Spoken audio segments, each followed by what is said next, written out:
बिहार मुजफ्फरपुर के मोहनदास महिला कॉलेज में सेंट अप की परीक्षा चल रही थी। इस दौरान कुछ छात्राएं हिजाब पहनकर बैठी हुई थी।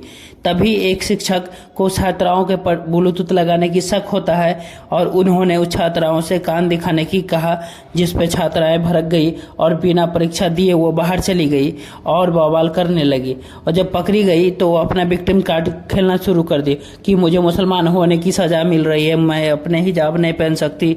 स्कूल के अंदर, कॉलेज के अंदर एक तरफ जहां ईरान जैसे देश में हिजाब के विरोध में महिलाएं बिना कपड़े के प्रदर्शन कर रही हैं, वहीं हमारे देश में ऐसे लोग भी हैं जो हिजाब पहनने के लिए कॉलेज और अदालत तक जा रहे हैं। सबसे पहले उन लड़कियों के आप बयान सुनिए कैसे विक्टिम कार्ड खेल रही है, उसके बाद वहाँ के प्रिंसिपल का भी बयान सुनाएंगे वो आखिर हुआ क्या था।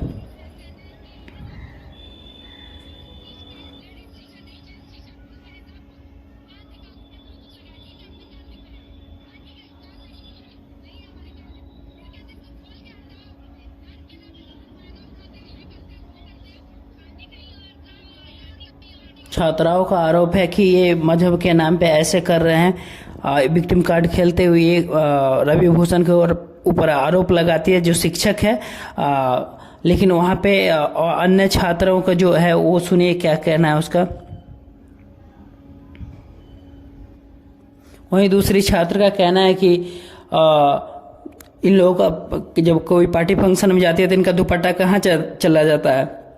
जब स्कूल में होते हैं तो इन्हें धर्म और हिजाब की बात होती है, यानी इन लोगों की बात कम और धर्म पे ज़्यादा बात की जाती है। इसलिए क्योंकि पोर्ट वगैरह लगा करके बहुत सारे लोग चोरी करते हैं, जिस वजह से चीटिंग करने के लिए टीचर को जब ध्यान आया तो टीचर इस चीज़ को ध्यान दे। उस क्लास की ही छात्रा है और ये इस रहमान फातिया नाम की ये भी लड़की है और टीचर का इसका कहना कुछ नहीं। अब आगे प्रिंसिपल की बात आपको हम सुनाते हैं।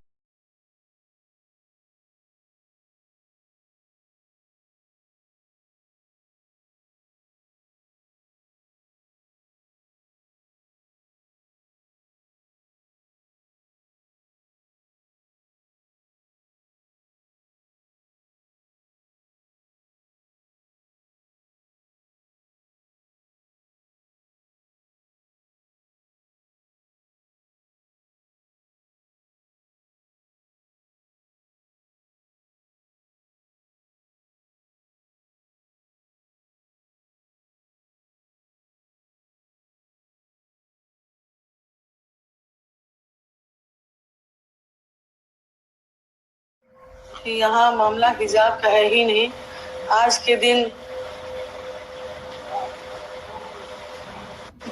इंटर का सेंटर टेस्ट चल रहा था जो कि बोर्ड के आदेश से हो रहा था। सारी छात्राएं अपने क्लासरूम में मौजूद थी और जो एक नियम होता है कि एग्जामिनेशन से पहले टीचर बोलते हैं कि अगर किसी लड़की के पास कोई तरह का कोई चिट हो या मोबाइल हो तो आप बाहर निकाल दें। उसी क्रम में बहुत सारी लड़कियों ने मोबाइल रखा हुआ था, जबकि लड़कियां जानती हैं कि रूम में एंटर करने के बाद मोबाइल ले जाना अनुचित है।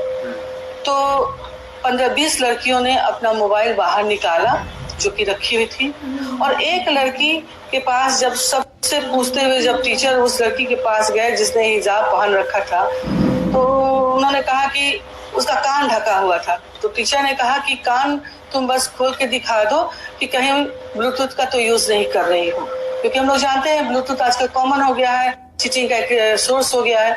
तो उस लड़की ने कहा कि नहीं, मैं कान नहीं आपको दिखाऊंगी। और तो बोले कि ऐसे में तो फिर तुम एग्जाम कैसे दोगी, सारी लड़कियां बता रही हैं कि या दिखा रही हैं कि मोबाइल है या नहीं, उनसे पूछा जा रहा है। तो वो लड़की काफी क्रोधित हो गई और बोली कि ठीक है, मैं एग्जाम नहीं दूंगी लेकिन अपना कान भी खोल करके नहीं दिखाऊंगी। और वो बाहर चली गई। जानकारी में आया कि वो कुछ असामाजिक तत्व को भी उसने खबर कर लिया, पुलिस को बुला लिया और सबों को उसने एक धर्म का नाम दे करके उसने एक बरगलाना शुरू किया कि टीचर ने मुझे धर्म के बारे में ऐसी बात बोली, वैसी बात बोली, और इस तरह का उसने बयान देना शुरू किया। जैसा कि भी कुछ प्रेस रिपोर्टर थे भी, तो उनके सामने एक लड़की भी आई जो उस रूम में मौजूद थी और वह छात्रा थी। ध्यान दे रही थी। उस लड़की ने कहा है कि मैं उस रूम में ही मौजूद थी जब ये घटना हो रही थी, कि सर का कोई दोष नहीं है। सर पूछ रहे थे, सभी लड़की को बोल रहे थे, उस लड़की को भी बोला गया। उसका में लड़की काफी आवेश में आ गई और बाहर चली गई एग्जाम छोड़ करके, और बाहर में जाकर के उसने धर्म का नाम लेकर के हिजाब वगैरह कुछ भी जो भी उसके चार्जेस हैं जो कि बेबुनियाद है। दोस्तों, क्या ये आप कमेंट करके ज़रूर बताएं, क्या ये ऐसा करना सही है? क्या चोरी रोकने के लिए अगर टीचर कार्रवाई करे तो क्या इसे धर्म का नाम दे करके एक इस पे बवाल किया जाए, किसी तरह की असामाजिक तत्व को स्कूल कॉलेज में बुलाया जाए? इस तरह के मामले को किस तरह से देखा जाना चाहिए, ज़रूर कमेंट करें।